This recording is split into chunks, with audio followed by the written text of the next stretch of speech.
Vamos a conversar ahora con César Delgado Guembes, ex oficial mayor del Congreso y catedrático y especialista en temas constitucionales y parlamentarios. César, muy buenos días. Muy buenos días, Nicolás. ¿Cuál es tu opinión sobre las decisiones que ha tomado la Comisión de Ética con respecto al caso de Alejandro Soto, ¿no? Porque tenía 3 procesos y solo han admitido 1, ¿no? ¿Qué es lo que piensas sobre cada uno de ellos?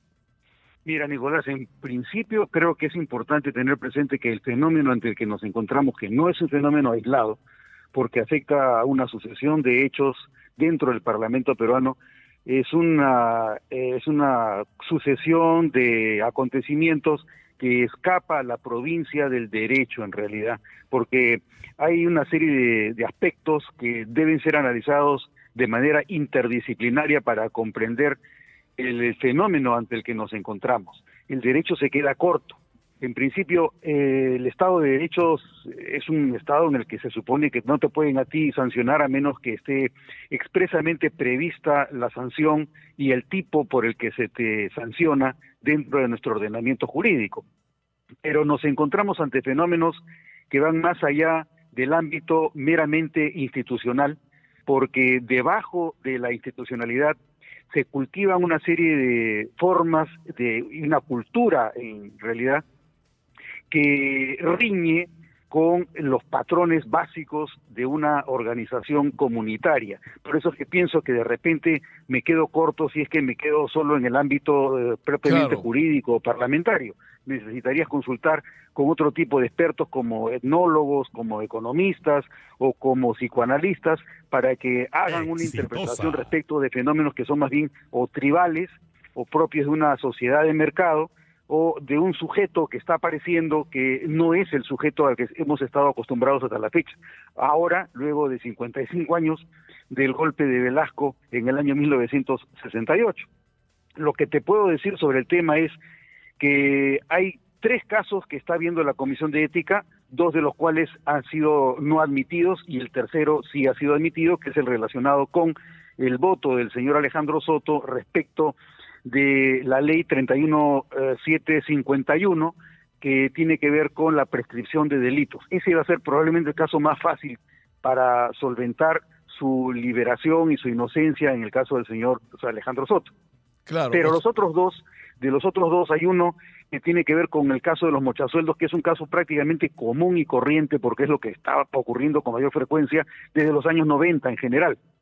Pero el caso singular de la contratación de la señora secretaria del señor Alejandro Soto sí merecería mayor tipo de análisis. ¿Por qué? Porque nos encontramos ante un fenómeno social que ha escapado los linderos de nuestra organización. ¿Por qué? Porque en general tú siempre dices, bueno, el delito de nepotismo tiene que ver con un vínculo formal, familiar, es decir, tiene que haber habido matrimonio o en el peor de los casos convivencia. Pero el argumento del señor Soto es que él primero contrata a la señora y luego de haberla contratado, él inicia una relación como consecuencia de la cual tiene un hijo. Entonces, en realidad, la señora no es propiamente su cuñada ni tiene ningún vínculo familiar porque el señor Soto sostiene que no es ni su esposa ni su conviviente, pero ha tenido una relación. Entonces, ¿ante qué tipo de fenómeno nos encontramos? No hay servináculo, no hay aecupaco, no hay matrimonio, no hay convivencia. ¿Qué cosa es? ¿Choque y fuga? ¿Es one night affair? ¿Es metisaca? ¿Qué cosa es ante lo que nos encontramos donde hay un hijo y hay una señora que es la hermana de la dama con la que él tuvo una relación sexual de la cual resultó un hijo?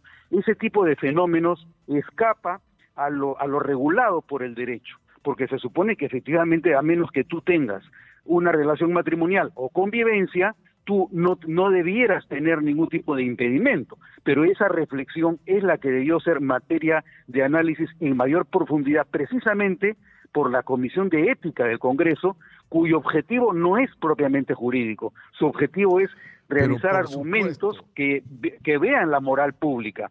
Entonces, nos encontramos ante un fenómeno más bien subterráneo, underground, si se quiere, porque está debajo del fenómeno propiamente institucional o jurídico. Ahí es donde debió hacerse mayor análisis y se ha perdido la ocasión de conocer los argumentos que llevaron a señalar que no existe problema ético digno de análisis dentro de la Comisión de Ética. Entonces, por eso te digo que es necesario preguntarle a un etnólogo a ver qué tipo de mecanismo de reciprocidad, de intercambio de favores, de bienes o de mercancías se está produciendo en esta tribu que es parte del mecanismo de funcionamiento del Congreso.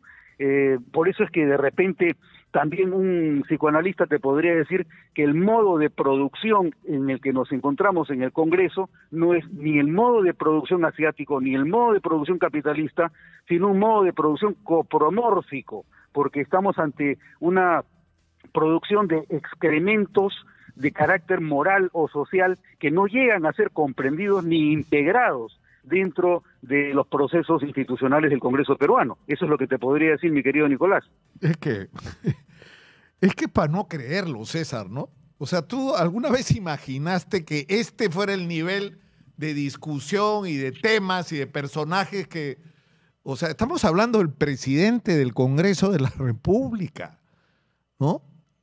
Así es. O sea, así es. Verdaderamente el problema es que estamos ante una situación en la que más parece que tuviéramos que hacer, como te digo, un análisis coprológico, porque nos encontramos prácticamente en una cloaca donde no se quiere ni siquiera reflexionar sobre la naturaleza del excremento en el que nos encontramos moviéndonos. Tenemos que ir, César, si nos lo permite, por favor, a una pausa y quisiera regresar contigo para conversar, porque no solamente hay este tema de en qué va a terminar esta historia de Soto, que es más o menos previsible, sino qué podría pasar con Roselia Murús. E incluso qué hubiera pasado en otros parlamentos si un miembro de la mesa directiva del Congreso se ve envuelto en una situación en la cual hay balaceras y muertos. En fin, por favor, mantente conectado, César, y regresamos contigo. Muchas gracias. Okay. Gracias. Volvemos conectados vía Zoom con César Delgado Guembes, ex oficial mayor del Congreso y especialista en temas constitucionales y parlamentarios. Y estamos hablando, en primer lugar, de la situación de Alejandro Soto, que es como, César, como las licitaciones, donde las convocan y ya saben quién va a ganar, ¿no? Acá ya se sabía más o menos qué iba a pasar, o sea, lo han exonerado ¿no es cierto?, de investigaciones que implicaban gravedad, y lo han dejado investigado por haber votado por una ley que, como tú dices, es bien difícil que puedas, digamos, terminar sancionándolo, ¿no? Por ese tipo de argumentos, porque ahí tiene vías de escape, ¿no? Así es, tiene, por ejemplo, la prerrogativa de la inviolabilidad de votos y opiniones, y por otro lado, ese mismo proyecto no fue presentado por él, fue presentado por congresistas de Perú Libre. En la primera votación él no votó y en la segunda votación sí votó. Entonces ahí la única pregunta que cabría sería determinar si es que estuvo obligado a abstenerse, dado que de alguna forma lo favorecía, o sí, debido a que, según la firma, el delito ya había prescrito con anterioridad, no estaba afectado él con los beneficios que reconocía la ley 31751 y por lo tanto no estaba impedido de votar y en vez de abstenerse. Entonces es el caso probablemente más sencillo para la defensa del señor Soto, ¿no? Ahora yo, fíjate, le pregunté al que en paz descanse Nano Guerra hace un par de semanas, ¿no? ¿Cómo podían seguir sosteniendo a Alejandro Soto? Que era insostenible porque cada semana aparece algo nuevo, ¿no? Todavía estoy seguro que está por sorprendernos, ¿no? Que puso a su guardaespaldas como si fuera juez en una diligencia, que entregó documentos falsificados, que está enjuiciado por sus clientes que lo acusan de estafa.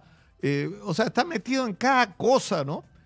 Y sin embargo no pasaba nada y me decía, no, me contestó Nano, ¿no? Me dijo, es que tenemos un acuerdo que en realidad es muy frágil y que la única manera de sostenerlo es que Alianza para el Progreso tenga la presidencia y que Alianza para el Progreso aparentemente no tiene otro que no sea Soto.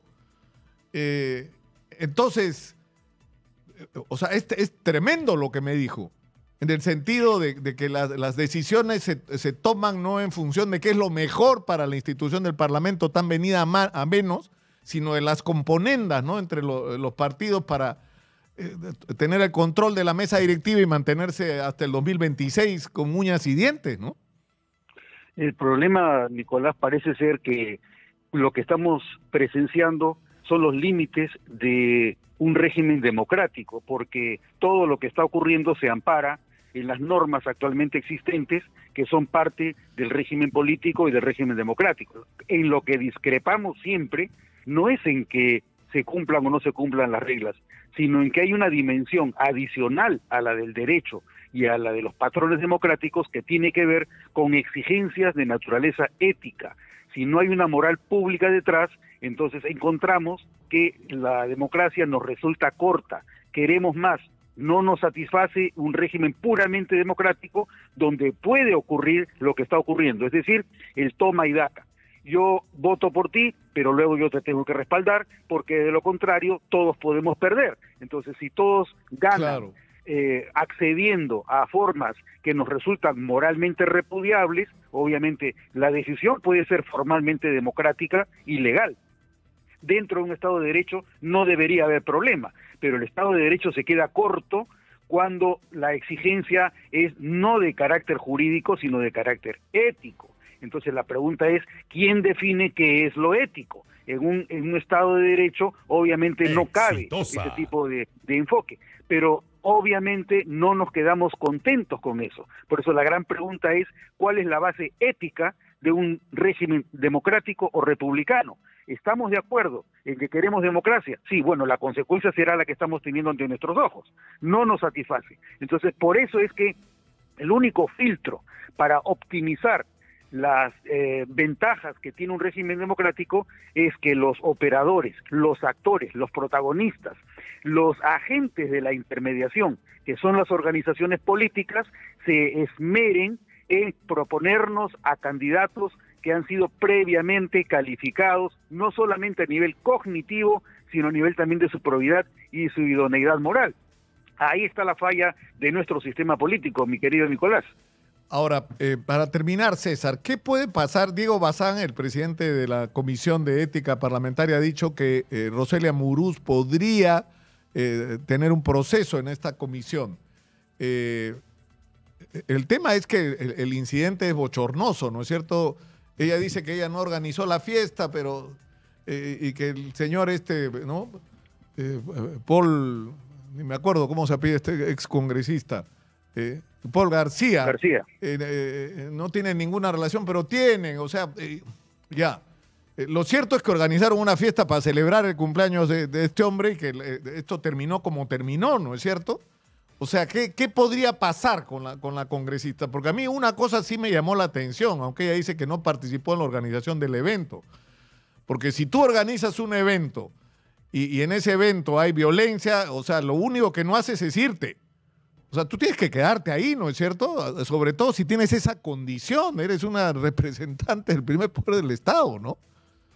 Ahí la cuestión nuevamente, Nicolás, va a ser qué es lo que dice el informe de calificación sobre la admisibilidad, habida cuenta que la señora va a afirmar que en su caso ella no fue propiamente la organizadora porque quien lo estaba organizando era otro colega, entonces, y que ella además salió a la calle, se despidió antes de que ocurriera el crimen. Entonces hay demasiados datos que no podemos manejar y todo va a depender de lo que se señale en el informe de calificación, porque es probable, dados los antecedentes que tenemos con el señor Alejandro Soto, la señora Roselia Muruz también es miembro de la mesa directiva, el presidente de la Comisión de Ética pertenece al mismo grupo parlamentario al que ella pertenece, y el secretario técnico es designado por el presidente de la Comisión de Ética. Por lo tanto, hay indicios que nos harían anticipar que probablemente el informe de calificación no autorice la investigación en profundidad sobre el fondo del asunto.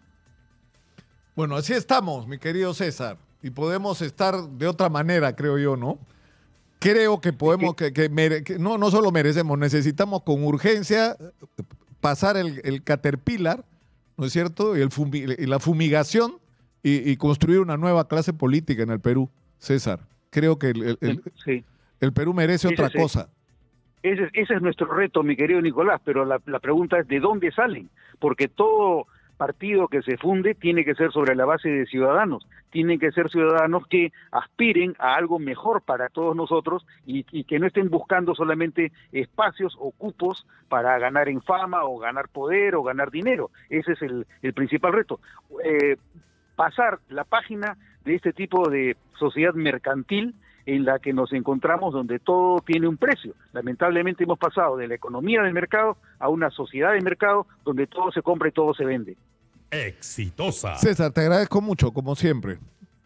Buenos días, Nicolás. Un abrazo. Apoyarte. Un abrazo. Tremendo, ¿no? Pero así estamos. O sea, yo todavía no me acostumbro al nivel de discusión al que nos obliga permanentemente el Congreso de la República, pero bueno.